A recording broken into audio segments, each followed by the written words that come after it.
Eu só gostaria de fazer um parênteses no assunto. Só complementando a tua fala, que foi importantíssima, na minha opinião, mas, em breves comentários, teria uma perspectiva em relação ao Estatuto de Desarmamento? Há uma luta muito grande. Dá um pouco de esperança para a gente? O que você diz? Eu tenho acompanhado. O professor Beni Barbosa é um guerreiro que tem lutado, né, a favor do direito de defesa. Só que nós notamos assim, o estamento se defende de uma forma muito forte. O próprio ex-presidente Fernando Henrique Cardoso, ao mesmo tempo que defende a legalização das drogas, fica horrorizado em ter possibilidade de liberação do direito de legítima defesa para o cidadão, não é? E a mídia em geral, os grandes veículos de mídia distorcem informações, trabalham de uma maneira... Muito se fala em democracia, todo mundo esqueceu da maneira que o povo votou naquele referendo. Eu acho que é uma luta que merece ser feita. Creio que um dia se consiga isso, mas eu acredito que não vai ser fácil. Não vai ser fácil porque o governo já mostrou, o estamento burocrático brasileiro já mostrou que está muito determinado a não devolver para o povo esse direito, que é o direito à defesa. E, lamentavelmente, grande parte do povo brasileiro já abriu mão, já se conformou com isso. Né? Você vê isso a implicação só na questão da segurança pública. Agora, se nós olharmos para o nosso vizinho aqui, para a Venezuela, o que aconteceu em função do desarmamento daquele povo, é uma coisa para, de maneira nenhuma, abrir mão desse direito, né? Porque, em última instância, na relação de poder entre governo e povo, o armamento civil é um fator de equilíbrio. Sempre foi e sempre será. Sempre será. Doutor Diego, eu ia lhe perguntar antes, o senhor falou no estamento democrático, né? Burocrático. Burocrático. Burocrático. Burocrático, perdão. Gostaria que tu explicasse um pouco para quem nos acompanha, que talvez também seja um termo novo. Estamento burocrático é um termo cunhado por Raimundo Fauro, um grande jurista, intelectual brasileiro, no livro Os Donos do Poder, Formação do Patronato Político Brasileiro. O estamento burocrático, segundo Raimundo Fauro, é uma camada difusa de pessoas, um grupo difuso de pessoas que governa e rege o país acima da própria vontade da nação. As pessoas que sempre estão no poder, não há um vínculo sanguíneo, são pessoas que se habilitaram e seriam eles os donos do poder. Né? E que, de uma maneira difusa, impõem a sua vontade ao povo brasileiro. E por que eu refiro ao estamento burocrático? O povo brasileiro foi ouvido com relação à questão do desarmamento e foi solenemente ignorado. O povo brasileiro é um povo, em sua grande maioria, por todas as pesquisas que se mostram, aí, conservador. É um povo que defende penas mais severas, é um povo que tem ainda um senso conservador muito forte. Isso é sistematicamente ignorado, quer pelo legislador, quer em decisões judiciais teratológicas, que o livro é farto nisso. O livro dá, por exemplo, um caso de um abuso sexual de uma criança de 5 anos, no qual o tribunal entendeu que essa criança não havia sido molestada, mas seduzida. Isso é um tapa na cara de qualquer cidadão decente. Então, esse estamento burocrático brasileiro, que foi definido por Raimundo Fauro, ele remonta, esse livro inicia lá em Portugal e vem trazendo como esse estamento foi se cristalizando e posteriormente transferido para dentro do Brasil, né, nessa tradição. Mas esse estamento burocrático é o grande culpado. Então, o livro não é absolutamente uma caça às bruxas, mas é uma denúncia a uma mentalidade que em determinado momento transformou o Brasil nisso que está aí. Né? Essa mentalidade bandidólatra, que a gente chama, ela está de tal maneira impregnada no estamento, e aí eu incluo também setores da mídia, né? É uma mentalidade que tomou conta de tamanha forma que o país se torna inerme diante dos ataques criminosos, com um custo de 60 mil vidas por ano. Então, nossa intenção não é uma obra de doutrina de maneira alguma, né? É uma obra de análise da realidade por 2 promotores, que nós estamos há mais de 15 anos vendo isso acontecer e cada vez vendo a explicação para esses fatos mais distante da realidade que nós enxergamos com os olhos da cara. Perfeito. César, mais uma pergunta? Eu tenho uma última pergunta, se vocês me permitem. Até parece um pouco conclusiva, mas não encerrem o debate, porque está muito interessante isso. A questão do desenvolvimento da obra, da delimitação do tema e a própria pesquisa que foi realizada para a construção do livro. Como foi esse processo? Foi dentro de dados que vocês já trabalhavam, dentro do MP? Foi uma pesquisa individual de cada um que acabou se somando? Poderia explicar um pouco melhor como foi isso? Nós vimos estudando há muito tempo esse assunto, é um assunto que já nos incomodava há muito tempo. O colega Leonardo Jardim, ele fez um estudo mais focado na questão do garantismo penal, né, da influência do Nietzsche Ferraioli, de toda essa da escola crítica, da teoria crítica, escola de Frankfurt. E num determinado momento a gente conseguiu chegar à conclusão, ao menos a uma ideia geral do que estava acontecendo no Brasil, né? Então, o meu ensaio, por exemplo, que é o primeiro, ele começa, os senhores vão de lembrar desse fato, com um latrocínio praticado na frente da escola Dom Bosco, em Porto Alegre, uma mãe que havia ido buscar a filha no colégio, foi morta com um tiro na cabeça por um delinquente, acompanhado de outros 2, né? E esse caso é emblemático porque ele tem todos os elementos, tem todos os componentes do que está acontecendo no Brasil. Eram criminosos com uma vasta ficha de antecedentes, reiteradamente desencarcerados, haviam sido delinquentes juvenis, envolvimento com drogas.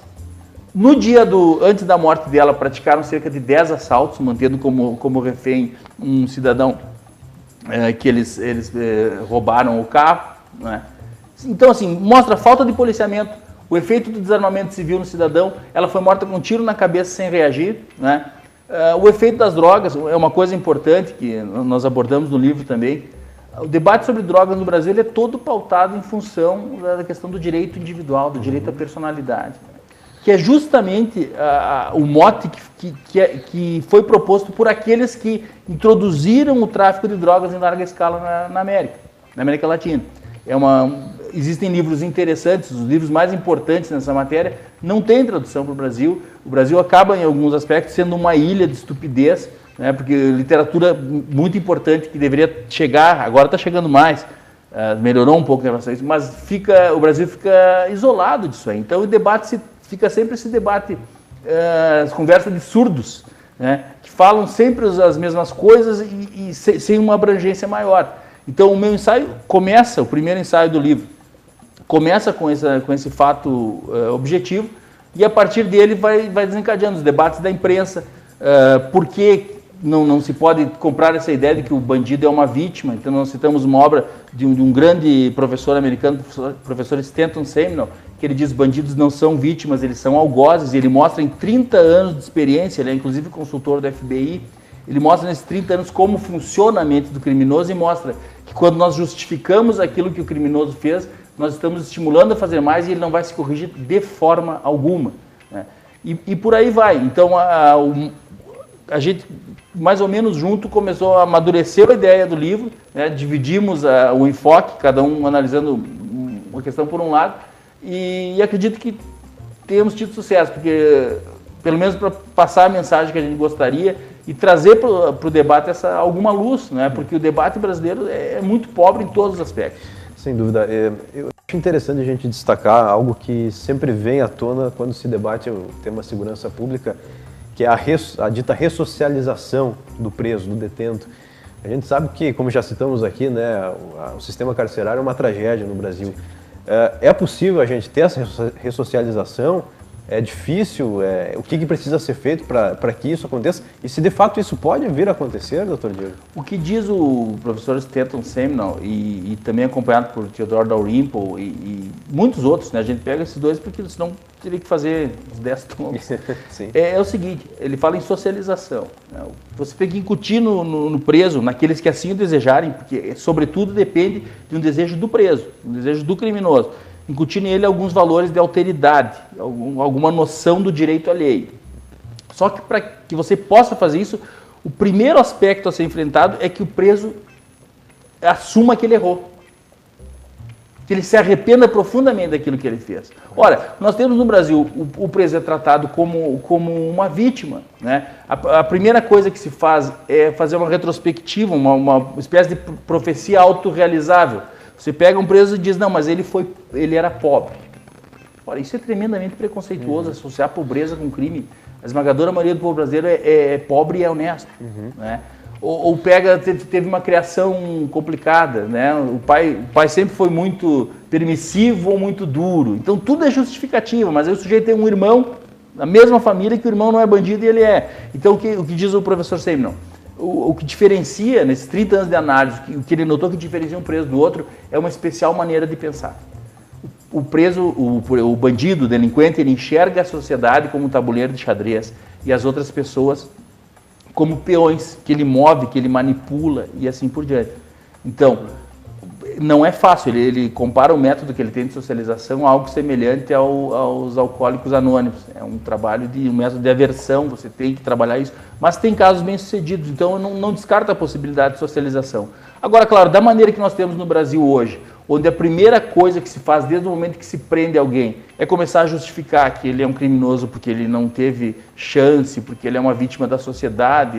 Chegamos a ter no Brasil, em determinado momento, um entendimento jurisprudencial da codelinquência da sociedade, ou seja, um pobre padeiro que acorda às 6 da manhã para trabalhar e tem um filho assassinado para que seja roubado um tênis dele, ele é codelinquente porque ele não entendeu que essa pobre vítima assassina estava, na verdade, querendo participar da sociedade de consumo. Isso é uma estupidez inominável, mas circulou como uma teoria respeitável e, inclusive, foi adotada em alguns julgamentos no Brasil, que mostra o grau de alienação que nós já vivemos, né? Então, essa questão do criminoso especificamente é possível, mas não nesse sistema de faz de conta, não com penitenciária comandada por facção criminosa, ou com todo mundo passando a mão na cabeça do delinquente e dizendo que ele é uma pobre vítima. No seu ponto de vista, a produção intelectual, literária no Brasil, nessa área, ela é feita sempre do viés do criminoso? Eu acho que a tendência, principalmente no meio acadêmico, é totalmente tomada por esse viés. Tanto é que eu tenho tido a felicidade de receber muitas mensagens de professores de universidades agradecendo pela obra. Eu estive com alunos da Universidade de Brasília, falando também que é uma opinião a qual eles não têm acesso dentro da universidade. E veja bem, Matheus, não faço questão que todo mundo concorde comigo, não sou o dono da verdade, mas essa é uma visão que sequer é colocada para os estudantes de direito. A maioria dos estudantes não tem essa visão dentro das universidades porque é um tabu, é um absurdo falar nisso aí. Isso é uma coisa criminosa. Você está alejando intelectualmente toda uma geração de futuros profissionais. Você mostrar uma determinada posição, por respeitável que seja, e impedir que o contraponto seja apresentado, é uma coisa criminosa. Bem, nós temos aqui em Passo Fundo um evento grande, que é a Jornada da Literatura. Claro que a obra é recente, né? Mas almejas que algum dia possas participar desse evento, já que és aqui do Passo Fundo, da região, né? Natural de Vacaria, trabalho em Erechim, tenho minha família aqui em Passo Fundo, meus 2 filhos são passofundenses. Seria um reconhecimento para Olha, na verdade, esse livro eu não fiz em busca de reconhecimento, nada disso, na verdade eu sei que nós vamos arrumar muito incômodo. Mas o nosso objetivo é contribuir para esse debate, é trazer uma visão diferente, uma visão que nós entendemos que tem que ser levada em conta nos debates públicos, independente de participar de jornada ou não. Estamos muito felizes com a acolhida que o livro teve. Eu acho que as pessoas que importam, as pessoas que realmente pensam o Brasil, são patriotas, querem ver esse país sendo pleno como ele merecia ser, elas estão entendendo o nosso recado e está tendo uma receptividade excelente. Então, não tem recompensa maior que essa, né? Perfeito. César, mais algum comentário, alguma pergunta aqui ao Dr. Diego? Eu só gostaria de fazer umas considerações finais, não sei se é um momento oportuno agora ou... Pode ser, vai sim, ter mais alguma pergunta?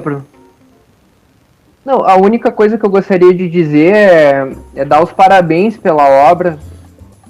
Nós vemos que nesse momento de inversão de valores, de defasagem cultural, é possível crescer e plantar essa semente de grandes trabalhos que virão por aí. E nós vemos vários exemplos, não só na sua área, mas em outras áreas que estão acontecendo.